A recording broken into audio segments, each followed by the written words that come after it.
λόγους, όχι ο μοναδικός, αλλά ένας από τους λόγους είναι ότι η Ελλάδα δεν έχει καταστεί το βασικό σημείο έναρξης της κουραζιέρας, να γίνει δηλαδή ένα home port.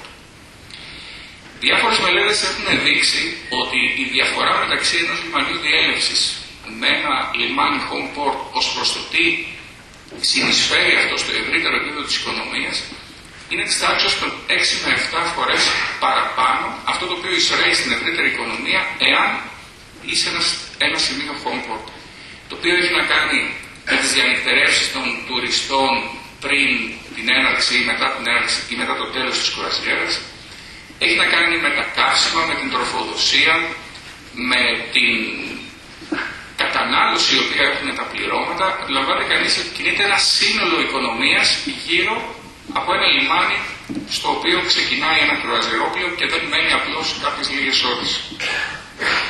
Μάλιστα, σύμφωνα με πρόσφατη μελέτη της Εθνικής, εάν η Ελλάδα καταστεί ένας πραγματικός προορισμός home port συνολικά, τα ωφέλη για την ελληνική οικονομία, και δεν αναφέρομαι στον κλάδο της κουραζιέρας, αναφέρομαι στα ωφέλη τα οποία θα διαχειριστούν στο σύνολο της ελληνικής οικονομίας, είναι της τάξης των 2 δις τον χρόνο.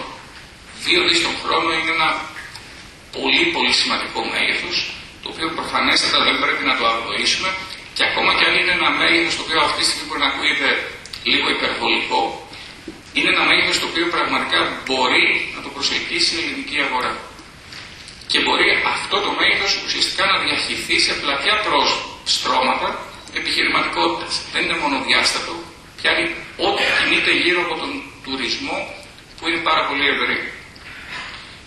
Σε αυτό λοιπόν το επίπεδο θα πρέπει η Ελλάδα να βάλει βασικό της στόχο να καταστεί ένας σημαντικός πόλος έναρξης της κουραζιέρας. Και προς αυτή την κατεύθυνση κάνει πολύ σημαντικά βήματα. Χθες έγιναν τα εγγένεια του νέου τερματικού σταθμού, θα μιλήσει ο κύριος Ανομερίτης αργότερα. Πραγματικά ένα πολύ σημαντικό έργο το οποίο αναβαθμίζει την σημασία της χώρας μας προς αυτή την κατεύθυνση. Κλείνοντας λοιπόν και δίνοντας τον χρόνο τους άλλους ομιλητές, αυτό το οποίο πρέπει συνολικά να κάνουμε είναι να θέσουμε όλα μας τα εργαλεία προς αυτόν τον στόχο.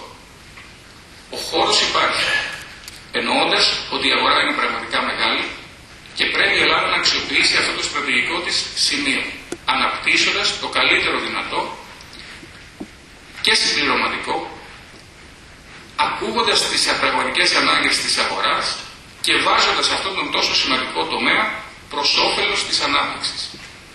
Ξανατονίζω και κλείνω με το εξής το οποίο προείπα. Είναι ένας τομέας ο οποίος δύναται να φέρει τεράστια έσοδα σε πάρα πολλά στρώματα της ελληνικής κοινωνίας. Νομίζω η ευκαιρία είναι μπροστά και θα πρέπει να την αξιοποιήσουμε. Ευχαριστώ.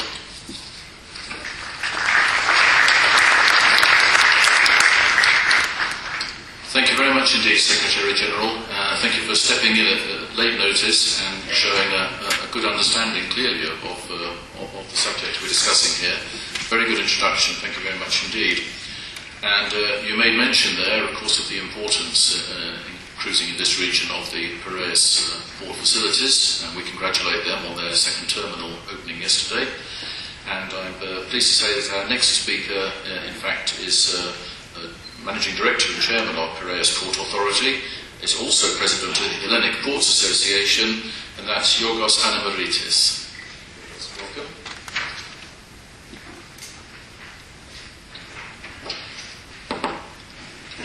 Θέλω να ευχαριστήσω τους διοργανωτές αυτής της εκδήλωσης και τον κύριο Βόκο, όχι για την οργάνωση, αλλά γιατί καθιερώνουν ένα θεσμό που μας δίνουν την ευκαιρία σε όλους μας κάθε 2 χρόνια να λέμε τι θα κάνουμε και να απολογούμαστε για το τι κάνουμε. Θεωρώ λοιπόν πολύ σημαντική αυτό το φόρο. Το ελληνικό λιμενικό σύστημα και ο Πειραιάς είναι κομμάτι του ευρωπαϊκού λιμενικού συστήματος. Ακολουθούμε τους κανόνες, τις οδηγίες, τις κατευθύνσεις και φυσικά τις αρχές του. Το ευρωπαϊκό λιμενικό σύστημα κατά 97% ανήκει στο δημόσιο, στην αυτοδιοίκηση, στα επιμελητήρια και στους χρήστες των λιμανιών και τις εταιρείες. Και παραχωρεί το σύνολο των χρήσεών του σε εταιρείες προκειμένου να απολαύσουμε και σε επίπεδο οικονομίας την πρώτη αρχή που είναι ανταγωνισμός και αποδοτικότητα. Παραχωρήσει λοιπόν είναι κλειδί και το λιμάνι του Πειραιά είναι το πρώτο που παραχώρησε χρήση σε έναν άλλο τομέα, στο τομέα του container terminal, και επομένως το θέμα των παραχωρήσεων, όπως θα πω και στο τέλος, είναι ένα κλειδί για μας, για την ανάπτυξη και του Πειραιά και της ελληνικής λιμενικής βιομηχανίας. Η δεύτερη αρχή είναι η διαφάνεια. Τα πάντα πρέπει να γίνονται σύμφωνα με τους κανόνες διαφάνειας της Ευρωπαϊκής Επιτροπής, και το τρίτο είναι η προστασία του περιβάλλοντος, και ειδικά το τελευταίο έχει ακόμα μεγαλύτερη σημασία για την κρουαζιέρα, διότι κανένας επισκέπτης ενός λιμανιού και μιας χώρας δεν θέλει να έρθει σε ένα υποβαθμισμένο περιβάλλον. Άκουσα και από την προηγούμενη συζήτηση το θέμα των γεωγραφικών κατανομών και το θέμα των αγορών. Έτσι, πολύ σωστά το είπε ο κύριος Ισραήλ. Θα πάει εκεί που υπάρχουν ψάρια. Αλλά έχει σημασία όμως και πώς ψαρεύεις. Γιατί αν ψαρεύεις με δυναμίτη, τότε καταστρέφεις το περιβάλλον. Αλλά οι νέες αγορές είναι μια πρόκληση. Και είναι πρόκληση για όλους. Φυσικά δεν ξέρουμε, γιατί σε αυτή την αγορά πρέπει να σχεδιάζουμε μακροχρονίως. Δεν ξέρουμε τι θα συμβεί πολιτικά σε όλες αυτές τις μεγάλες χώρες. Έχουμε το πρόσφατο παράδειγμα, πολύ σημαντικό για την οικονομία της Ελλάδας, Σοβιετικής Ένωσης, όπου για μας είναι τεράστιο ενδιαφέρον και δεν την αναφέρουμε αυτή την αγορά, διότι αυτή η αγορά αποτελείται από ορθόδοξους χριστιανούς σε ένα χριστιανικό Αιγαίο, ορθόδοξο Αιγαίο, και αποτελεί για όλες αυτές τις χώρες που είναι βόρεια από τα σύνορά μας τη μοναδική διέξοδό του σκοτεινή στη θάλασσα. Γίναν πόλεμοι με τη Ρωσία, τη Βουλγαρία, όλους για το πώς κανείς θα κατέβει σε αυτή τη θάλασσα. Αυτή όμως σήμερα είναι μια θάλασσα ειρήνης, τουλάχιστον για το Αιγαίο, και θέλουμε να πιστεύουμε, και συμφωνώ ότι στη βιομηχανία αυτή δεν υπάρχουν σύνορα. Γι' αυτό και πέρυσι τέτοιες μέρες η Ένωση Λιμένων Ελλάδος και Ευρώπη ήταν στην Σμύρνη για να συνονοηθούμε, διότι χωρίς ειρήνη και συνθήκες πολιτικής ηρεμίας δεν μπορεί να υπάρχει ανάπτυξη του τουρισμού και της κουραζιέρας. Φυσικά, εντάξει, ξέρουμε από την ιστορία. Πολλές φορές με ρωτάνε, όλος ο κόσμος, όλος ο πλανήτης είναι όμορφος. Ομορφιές υπάρχουν παντού. Με ρωτάνε όμως, γιατί εμείς εδώ στην Ελλάδα λέμε ότι είμαστε μια όμορφη χώρα. Είμαστε όμορφη χώρα γιατί έχουμε σεισμούς. Αυτή η ομορφιά έγινε από σεισμούς. Σαντορίνη που πάτε είναι το σημαντικότερο ηφαίστειο που κατέστρεψε όλη την περιοχή, που έφερε τις 7 πληγές στον Φαραώ, που κατέστρεψε την Κρήτη, την Αίγυπτο. Υπάρχουν και πολιτικές αναταραχές. Φυσικά στην Ελλάδα υπάρχουν. Δεν υπάρχουν στην Πορτογαλία, την Ισπανία. Εδώ κάνει η Λουφτάνσα απεργία. Παντού υπάρχουν. Και η γειτονιά μας ήταν ιστορικά περιοχή αναταραχών. Κοιτάτε τι γίνεται στο Ισραήλ, στη Γάζα, στη Συρία, στην Αίγυπτο, στην Αλγερία, στη Λιβύη. Η Ελλάδα παρά την οικονομική κρίση είναι νησίδα ειρήνης. Δεν έχει απλώς όμορφες περιοχές. Και δεν αποτελούν οι κάποιες διαδηλώσεις εμπόδιο.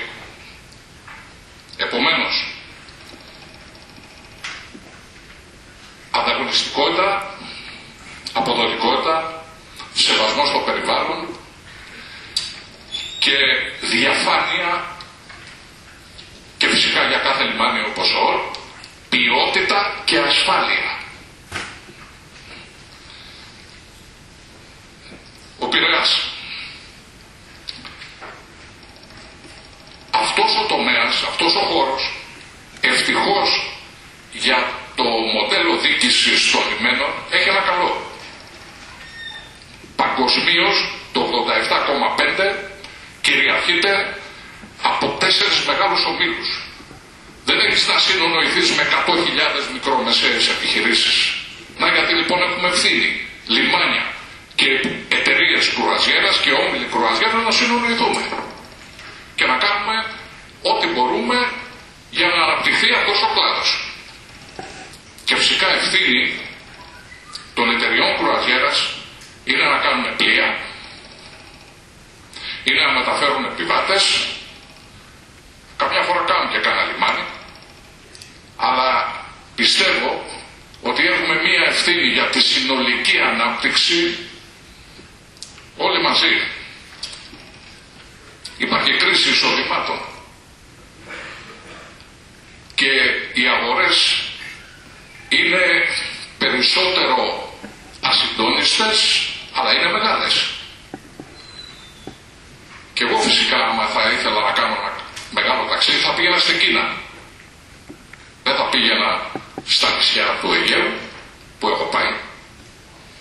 Πιστεύω λοιπόν ότι είναι ευθύνη όλων μας να προσκαλέσουμε και με τη βοήθεια των μεγάλων εταιρεών να καταφέρουμε να στηρίξουμε το κλάδο της κρουαζιέρας με τα 400 περίπου πλοία του που έχει το 2013-2014, που είναι καταπληκτικά και εξυπηρετούν όλες τις ανάγκες.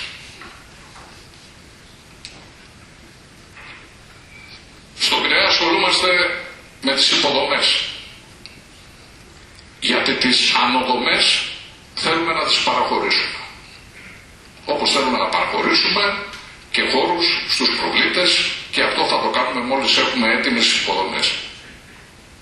Ταυτόχρονα στον Πειραιά, επειδή το λιμάνι του Πειραιά είναι κόμβος για την κρουαζιέρα, η κρουαζιέρα είναι κυκλικό ταξίδι, αλλά κάπου το πλοίο πρέπει να πάρει ναυτιλιακά καύσιμα, να πάρει νερό, να παραδώσει απόβλητα, να πάρει τροφοεφόδια. Αυτά μπορεί να τα κάνει στον Πειραιά, μπορεί να τα κάνει στη Μύκονο και Σαντορίνη. Εμείς λοιπόν έχουμε την ευθύνη του να στηρίξουμε τις εταιρείες σε όλες τους ανάγκες. Και αυτό κάνουμε. Θα ήθελα να πω ότι το λιμάνι του Πειραιά είναι πραγματικά ένα μεγάλο λιμάνι. Είναι ένα πολλαπλό λιμάνι. Η κρουαζιέρα είναι ένα κομμάτι του που δίνουμε ιδιαίτερο βάρος, ιδιαίτερα αυτό τον καιρό. Το λιμάνι του Πειραιά έχει 37,7 χιλιόμετρα ντόκια, προβλήτες. Έχει το container terminal, έχει το car terminal, έχει την ακτοπλοεία και φυσικά έχει όλες τις άλλες λιμενικές δραστηριότητες. Η κρουαζιέρα όμως για μας είναι ο πρώτος μας στόχος. Αυτή τη στιγμή χτίζουμε ένα λιμάνι τουρισμού και πολιτισμού. Την πολιτιστική ακτή την κάνουμε και για την κρουαζιέρα. Με 3 μουσεία, 2 θεματικά πάρκα σε μια έκταση 180 στραμμάτων μέσα στο λιμάνι, θέλουμε να δώσουμε τη δυνατότητα στους επιβάτες της κρουαζιέρας να επισκεφτούν οτιδήποτε έχει σχέση με τον πολιτισμό. Αλλά πριν κλείσω, να πω, γιατί όπως είπα προηγουμένως, όλοι πρέπει να σχεδιάζουμε μακροχρόνια. Να πω από τώρα ότι εμείς σχεδιάζουμε ό,τι σχεδιάζουμε για το έτος 2021, που σε αυτό το χώρο θα γιορταστούν τα 2.500 χρόνια από την αυμαχία της Σαλαμίνας. Και επιδιώκουμε, και συμφωνεί το Υπουργείο Πολιτισμού και ο Υπουργός Πολιτισμού, να είναι η Σαλαμίνα και ο Πειραιάς πολιτιστική πρωτεύουσα της Ευρώπης. Να λοιπόν στους σχεδιασμούς σας εμείς ετοιμάζουμε τις υποδομές πολιτιστικά και αναπτυξιακά Και εσείς πρέπει να ξέρετε ότι εδώ θα γίνει μια μικρή Ολυμπιάδα, να το πω έτσι. Και έχει μεγάλη σημασία το 2021 και η μάχη της Σαλαμίνας, γιατί εμπόδισε τους Πέρσες να επεκταθούν στην Ευρώπη και καθιερώθηκε από το Θεμιστοκλή και μετά από το Περικλή η δημοκρατία. Δημοκρατία που είναι και ένα ζητούμενο για πολλούς σήμερα. Τέλος.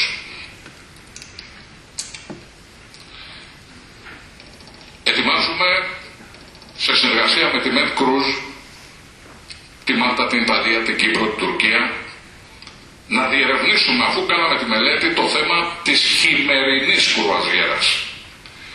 Οι συνθήκες αλλάζουν και η Μεσόγειος στα επόμενα 10 χρόνια θα είναι τελείως διαφορετική κλιματολογικά. Τέλος, να πω ότι για μας το κυρίαρχο θέμα είναι οι νέες επενδύσεις. Επενδύσεις σε υποδομές με κοινοτική και δημόσια στήριξη, επενδύσεις σε ανοδομές και λειτουργίες του λιμένα στους ιδιώτες επενδυτές και ειδικά στους χρήστες της εταιρείας κουραζιέρας.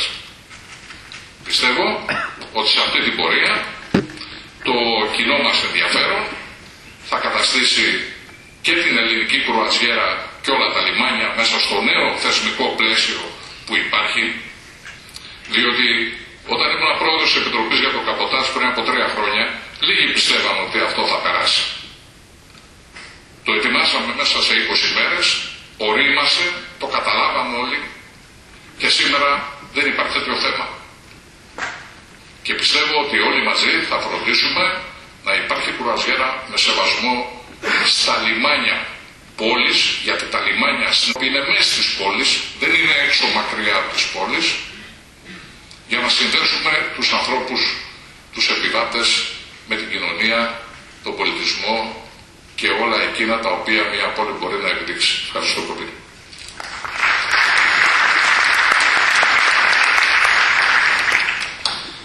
Thank you very much indeed, Mr.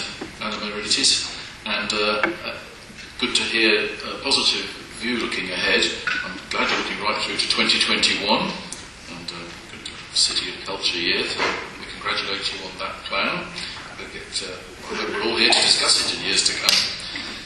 I was interested to hear you speak about multiple ownership of ports and also, of course, the multiple use of major ports, and these are areas I think that affect the planning of the cruise lines. That leads us nicely through to our next speaker, representing again the Royal Caribbean Cruise Company. John Tursek is Vice President, Commercial and New Business Development, so I think his job title says it all. And so I'd like to hand over to John to be our next speaker.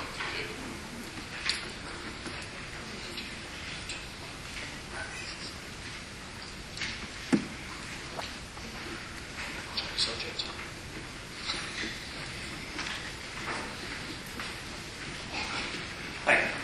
This is where we all trust that the technology will work. Good. Hello, everyone, and thank you for inviting me. It's my pleasure to be here. And also, I've prepared some.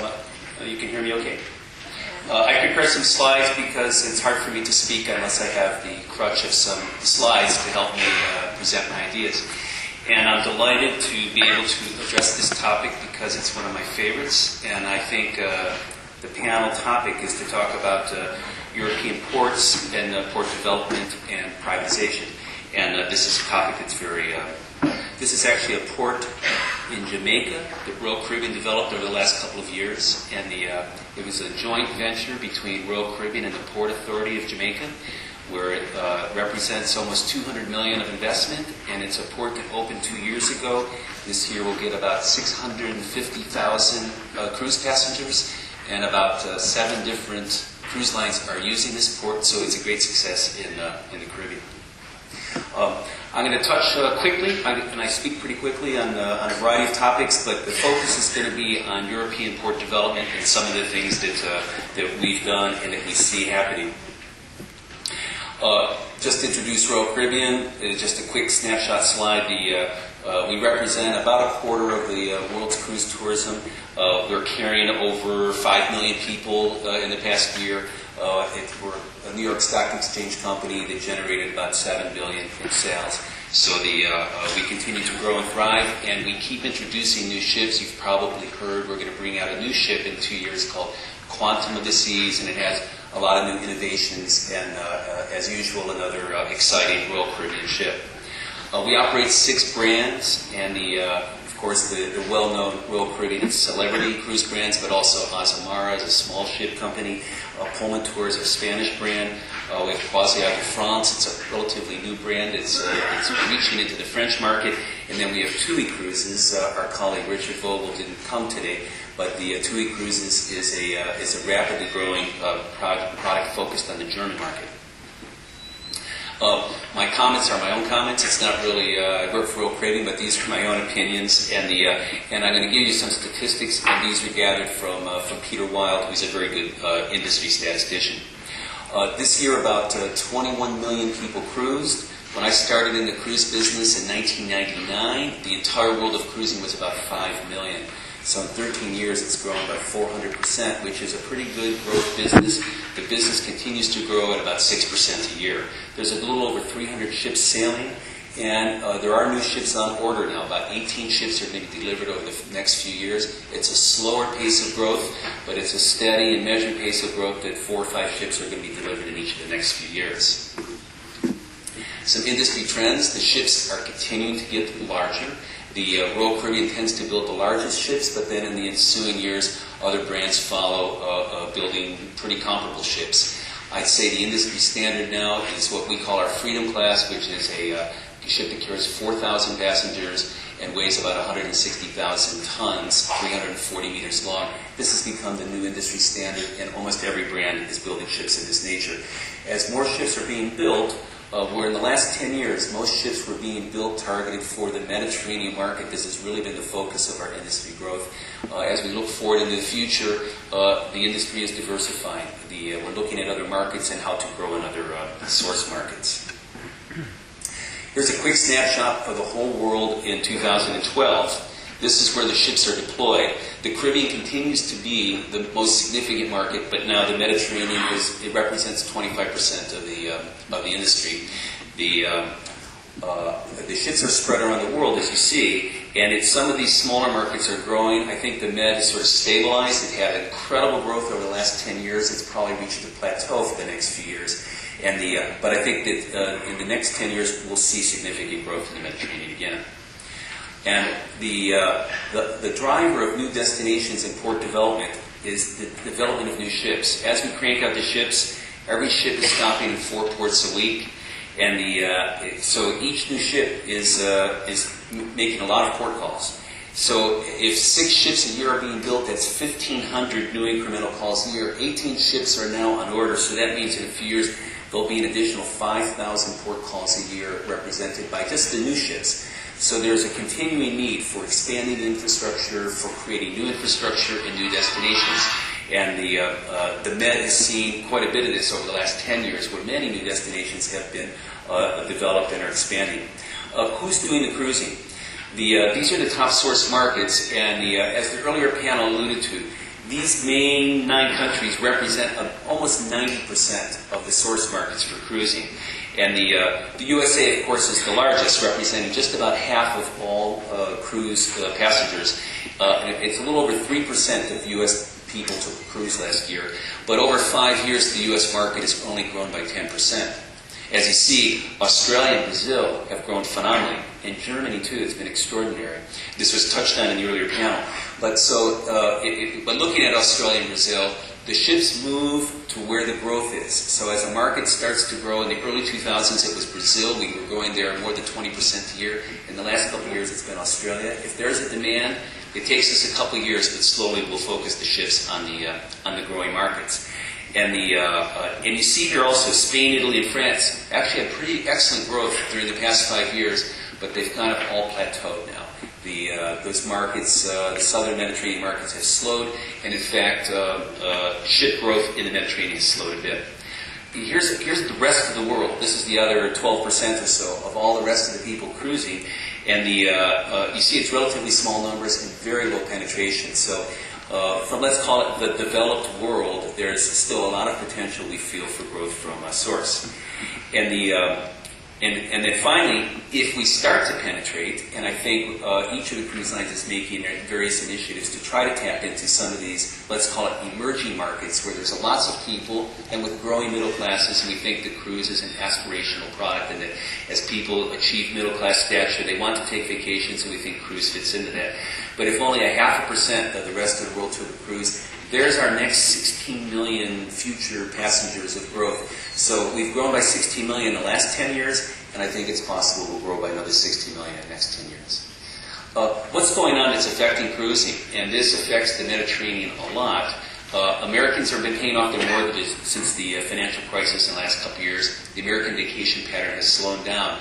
But now the American economy is emerging, and we're starting to see vacations again. Pretty much all of West Europe is in recession. Ticket purchases, vacations have slowed down. Eastern Europeans have not really yet discovered cruising, as you saw in the earlier slides. The Arab winter is followed the Arab spring. All of the Maghreb is a difficult place for tourism growth right now, and now we have the issue of Syria, so there's lots of issues. Energy prices seem to be stabilizing, at least in the U.S., and we're looking at LNG as a fuel of the future. That's natural gas, so there's interesting aspects of fuel in the future. The Costa Concordia has still been an issue for the industry. Once that ship is finally disposed of, we think it'll be a chapter that will be behind us, but it still has an impact. And then finally, the earlier panel touched on it. Will middle-class Asians start to cruise in Europe? We think the answer is yes. It's just a matter of time of persuading Asians to cruise. So, shifting gears a little bit, what do the cruise lines want in a port? And this is going to lead to where we're headed. There have been many panels over the years, and I try to summarize it here in 4 sentences. We don't need terminals and transit ports. We need functionality, and our goal is low operating costs. We need a basic bulkhead, and we like the basic amenities. So our needs in transit ports are actually quite modest. In the home ports, our needs are fairly modest as well. We need simple functionality. We need basic bulkheads and amenities. But we can operate out of a tent or a modified warehouse. It works perfectly well for us. We need gangways. We like to elevate the guests into the higher decks. We like a simple concrete floor warehouse, maybe a basic 2-story building where the guests embark on the second floor and the first is for luggage. We don't need fancy architecture. We need basic functionality. So the needs of the cruise industry, in fact, are pretty simple. Why privatize ports? That's one of the themes of this panel. And in our experience, ports require professional management and capital. And most ports in the world are professionally managed. But should government money be put into buildings and ports? Governments have many uses for their capital. And often ports are managed for political purposes, is our observation. And sometimes when governments have money, they spend it on fancy projects. I'm going to show you a couple in a few minutes that are maybe not necessary. Private operators, whether they be ferry companies operating ferry ports, cargo companies operating cargo ports, are usually operating with an eye on the bottom line into how to be efficient. And over time, growing usage in all of the maritime business can pay for infrastructure. I'm going to give you a couple of examples of Royal Caribbean ports. In Honduras, about 7 years ago, we were invited to participate in a privatization of a small port, and it was a pretty junky port. We didn't use this; hardly anyone used this port. It was really an unacceptable condition. We entered into the port had a tender. We participated. We were the only participator, and we ended up negotiating with the port. We agreed to invest the minimum amount of capital for a 30-year concession, and it's actually turned out quite successful. We turned that little piece of mud into a pretty attractive port facility. And a lot of different cruise lines call it the port. It's a beautiful place. It's open in the evening, and we took this junky waterfront and turned it into a very nice ambiance. And it's going to continue with a marina expansion and some other aspects. It was a direct negotiation between Royal Caribbean and the government, and what they wanted was an improved infrastructure, and we came up with a formula with them where we would create that and then operate the port on the behalf of the industry. And effectively, we're the port authority. We operate the tugboats, the pilots, the everything, and so we privatized the port and all of its operations. It's been a challenge in Honduras because there's a new government administration, and since we did that deal, the new government has now been challenging us with tax policies and things. So sometimes the political aspects of it affect these transactions both before and after the deals. Royal Caribbean has participated in a number of different projects in Europe, and we think we've been instrumental in sort of creating a pathwork and a framework for privatization. I'm not going to go through all of these, but I'll show you just a few of them and how they work. In Kusadasi, in Turkey, about 10 years ago, was the first privatization, and they set it up as a competitive bid. It was just a price-oriented bid with no criteria, just whoever wants to buy the port can buy. We formed a Turkish venture, and we bought the port and effectively have all the operations of the port, even the tugboats. We've invested about $40 million. We created a very nice terminal and customs facility, as well as 5,000-meter shops, which get about almost 2 million people a year come through these the shopping center. And it's been a very successful project. I'll say, in retrospect, it was a good project. It's turned out well. It's a challenging form of tender because the bid process didn't give consideration to capital requirements or long-term planning. Also in Turkey, the agency started to attack the venture once it had started, and for several years we had litigation with Turkish. So it happened, which was a good thing, but it was challenging the way it was done. In Naples, this beautiful Mussolini-era building was privatized by a consortium of the 3 cruise lines, Costa, MSC, and Royal Caribbean. This was an interesting transaction because part of our charge was to rehabilitate that ancient building. And we've spent a lot of money in it. Also, what kept it a little complicated was the Port Authority stayed in for a 5% share. They finally have sold us that share because they really complicated the transition from a public port into a privately operated concession. We've now renovated the building in a beautiful way. It's turned out quite successful. As in most of these ventures, there was good and bad, and the bad was mostly that the Port Authority felt they had to stay involved and control it. We think the best model is where the port is just a passive landlord and let the private concessionaire operate it the best they can. In Ravenna, we worked closely with the Port Authority. They built a new facility, a piece of concrete for cruise. Ravenna had never been a cruise port. And they invited who's interested to work on this privatization. We showed up and we said we're happy to work with locals. And actually the Chamber of Commerce is a partner in this deal, so there's a lot of local representation. And we took this port and have been marketing it. It's getting a variety of cruise ship calls. It's not a major port, but it's grown to 150,000 passengers, and so we see the future of Ravenna in a very positive way. There was really nothing bad about the deal. It works very smoothly. It only took about 6 months from start to finish. And we've enjoyed a very good working relationship with Ravenna Port Authority. And so I actually started to use Ravenna as sort of, hey, this is an ideal way to do privatizations. And what do we advise? And it's almost based on the Ravenna model. Best if the port becomes a landlord. We find this is the best. And again, whether it's cargo or ferries or cruise or any type of utilization, the port should be a passive landlord. The concessionaire typically pays a base rent, rents the dirt, rents the buildings, if buildings are included, and then usually a variable fee of a participation. The concessionaire should build and pay for the vertical infrastructure, and this seems to be the common practice and the most accepted formula. And then the concessionaire should be promoting and marketing the port, often in conjunction with the local tourism authorities of the port itself. The concessionaire should provide all the services. In Civitavecchia Port, where we've been active now for about 8 or 9 years, the port gave too many concessions. So there's a transportation bus concession and a service concession and a security concession. So there's a lot of challenges of making those work together in a cohesive way. Better if the concessionaire just operates everything. And then the periods we see, they range from 15 to 50 years, and usually it's a reflection of how much capital investment the concessionaire has made. But these are sort of the guidelines in our experience. Now, we've seen some flawed government developments. I'm going to show you a few examples.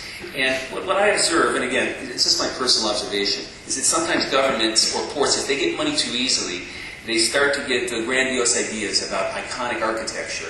And as I started out at the beginning, we don't need that for the cruise industry. There's no ego involved. We're talking about a functional service, but often the mayors or the port presidents sometimes have big dreams, especially if they get free money.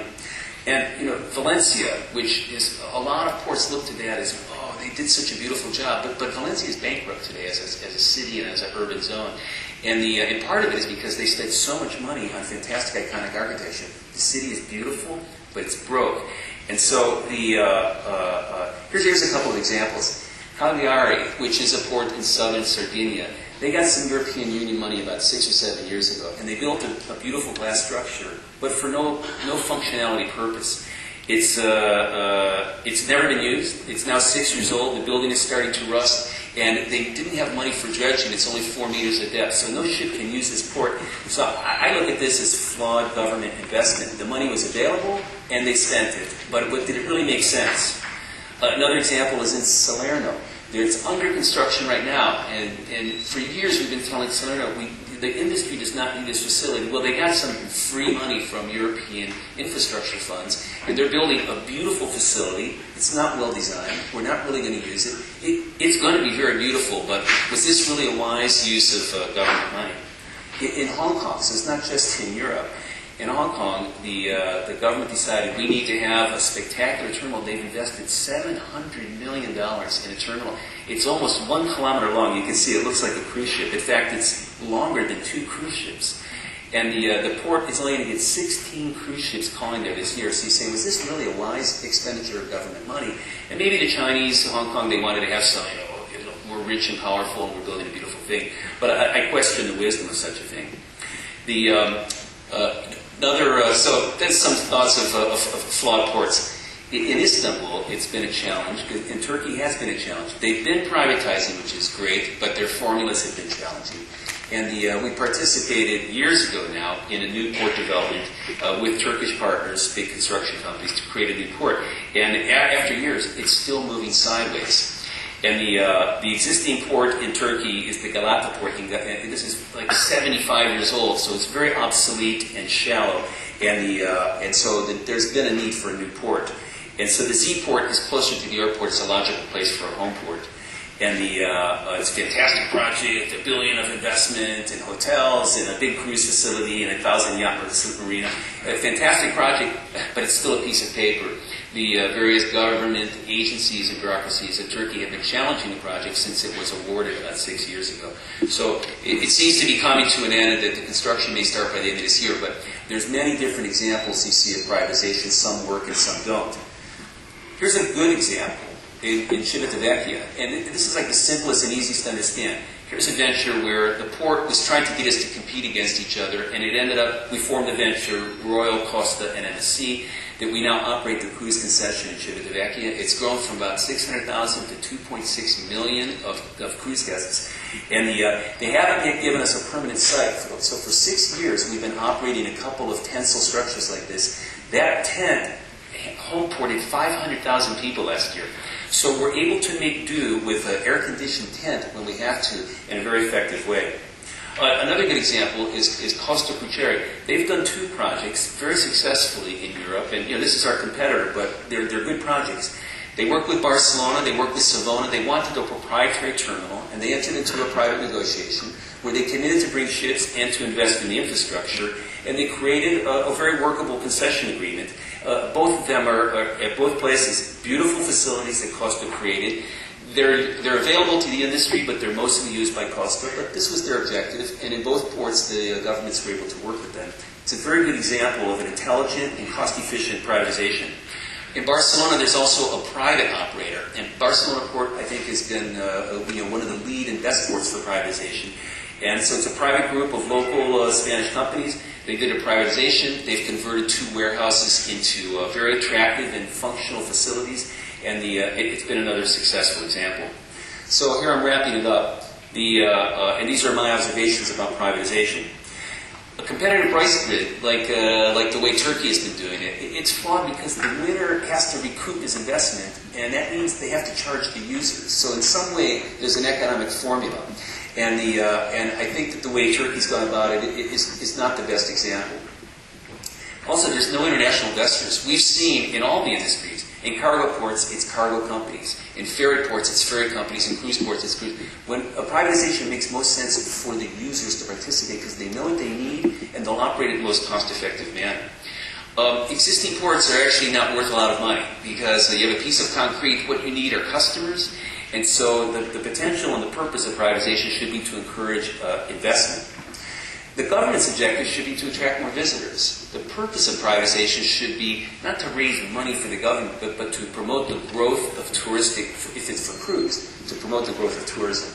And a transparent public negotiation, like, hey, this is the deal, and let's open the windows and show the world what the deal is. This is the best and most cost-efficient manner. I pointed out before, and I repeat, the Ravenna model, request for qualifications, is the best methodology that we've seen in all these different parts of the world for the privatization. And ideally, there should be mixed use, which allows some shops and restaurants and things, a diverse mix of income in order for the concessionaire to recoup. And I think the focus of the government should be, well, what really is their objective? To raise some money from selling an asset, or to promote the growth of commerce, and in this instance, tourism. And so privatization groups that understand this, that have local presidents, that have experience, this is, in my observation, the best way to go. And this is my summary slide of my points. International partners, negotiated price, a public type of qualification bid, and an emphasis on touristic growth and investment as compared to maximum price. So those are some thoughts, and I know maybe in the panel we'll be able to address questions that might be focused on some of these ideas. Thank you very much.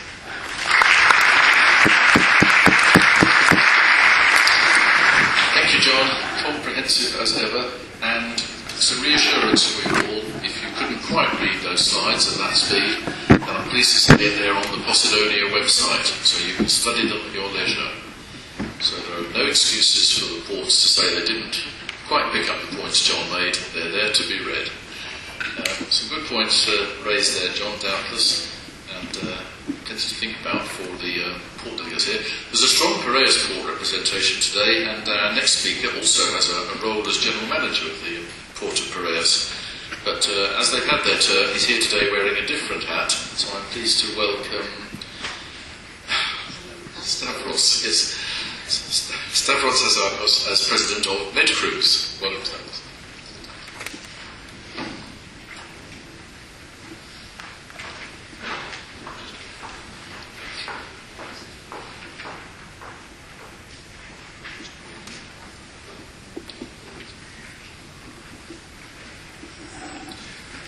So I would like to thank also Mr. Fokos for his invitation to us to participate in this important event for not only for Greece but also for Mediterranean. I would like to make a short comment in what we saw before, because I think it's interesting that we heard before that Piraeus inaugurated yesterday his terminal, the second one, and it's important for me to say that we used to have in the same area a tent, and yes, we have this example from Civitavecchia. And since I'm speaking as general manager of the Port of Piraeus, I'm really proud to say that now we are giving better services to our clients, as you are doing with your vessels. And I think that this is something that the other members in the Mediterranean area is doing, and I think this is the best way to serve the vessels and give services to the people.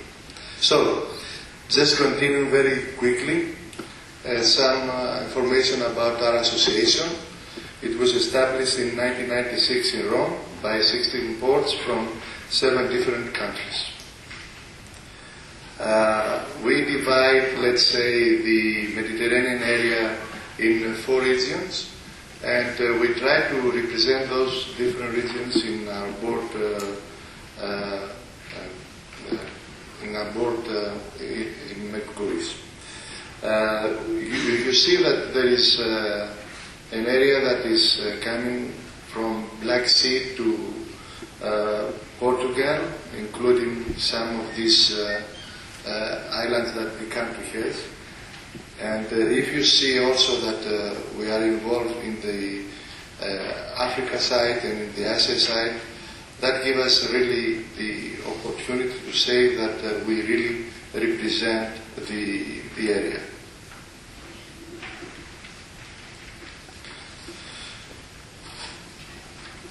It's important to say that more than 86% of our passenger movements is done in our ports, in Medcruise member ports, and 81 of cruise calls are made in our ports. All these ports recognize the needs to collectively promote their efforts to host modern cruise. They also acknowledge the need to provide common responses that effectively serve the market and search for solutions to existing problems. Medcruise works in order to be one-stop hub for all those who wanted to engage with Medcruise, and this is what we are trying to do also with our new website, where you can find information for all our members and all our associate members. I won't go through all this, just to say that we do promote the cruise destination, we develop quality passenger shipping experience, and we collaborate on solutions in operation, port finance, environment, and training.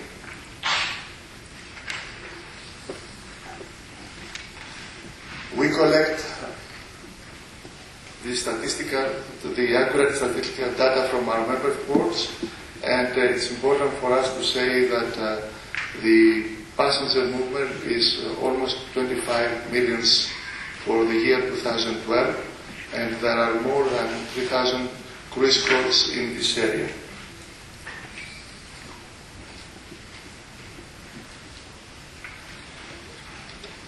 The data I'm giving you is from a recent study which is going to be published, and I think we are going to be able to show it completely in our next General Assembly, which will take place in Portugal, in Madeira. And I will continue showing some of the data that I think are very interesting for us, showing the importance of our area, which I think is useful for all of us. It's impressive for us to see that the last 5 years, the cruise bed days that were available for our region were raised for more than 50% almost.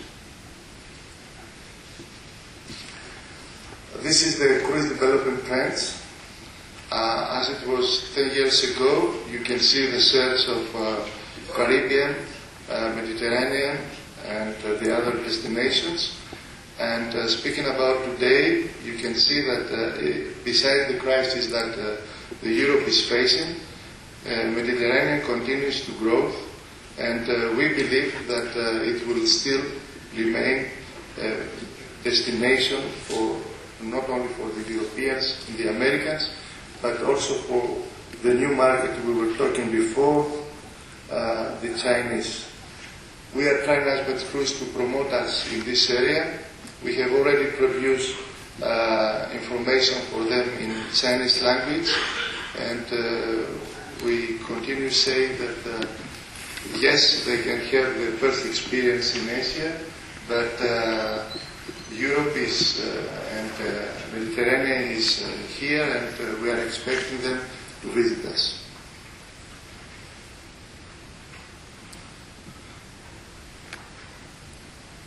The total passenger movement is continuing growing in our area. There was huge growth in 2011, but still the tendency continues, and from the data we have also for 2013, it seems that this growth will continue. It's interesting to see that from 2003 to 2012, there was an increase of 129%.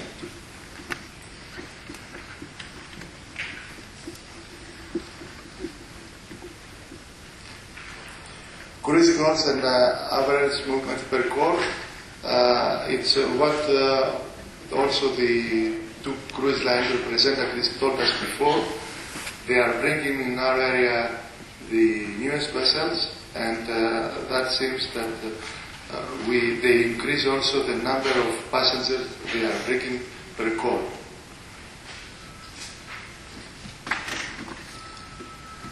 This is a very interesting slide, I think. It shows the percentage of different countries in home porting, transit and cruise calls. So starting from cruise calls, we see that there is really a variety and it is really spread between smaller big ports. Going to transit is Italy, the first country with 32.6%, Spain the second with 16.1%, and Greece with 10%. France has 8.8%, and Croatia, Portugal more shares. And if we go to see what is happening in home porting, which I think is one of the things that are very interesting also for Greece, Italy has a percentage of 48.6%, and Spain is the second country with 31.4%.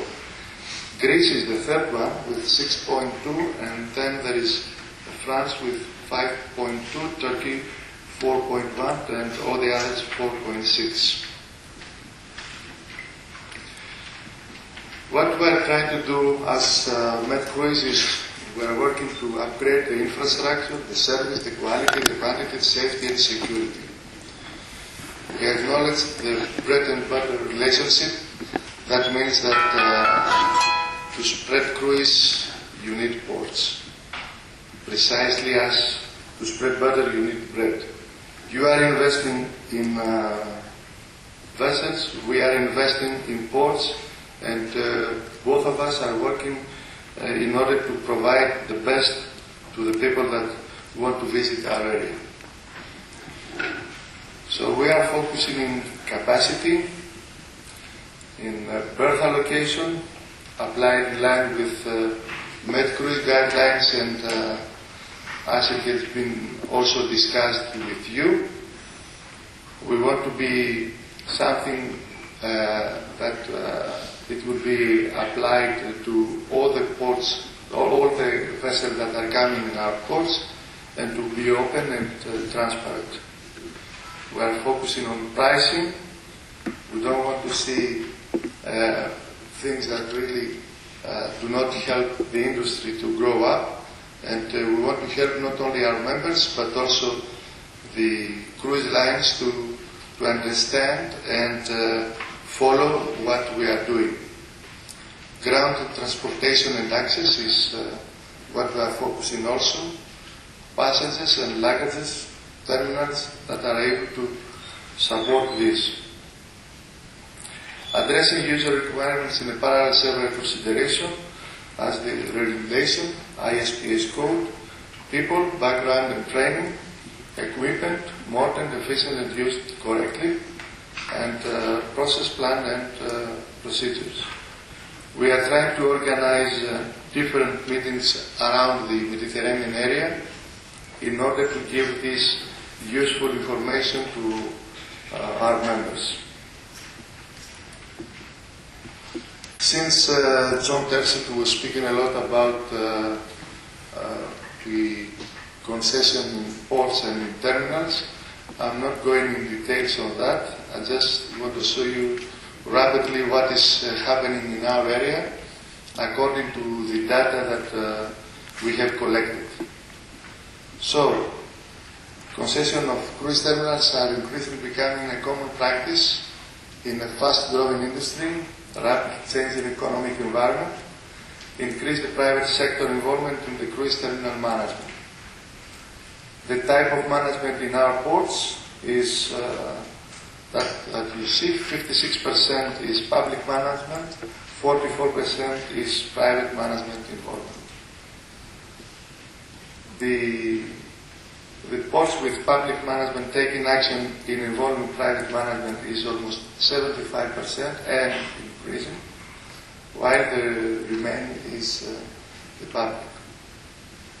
These are the number of the total investment for the last 10 years from the public and to the private sector.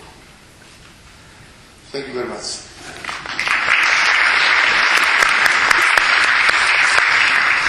Thank you very much indeed.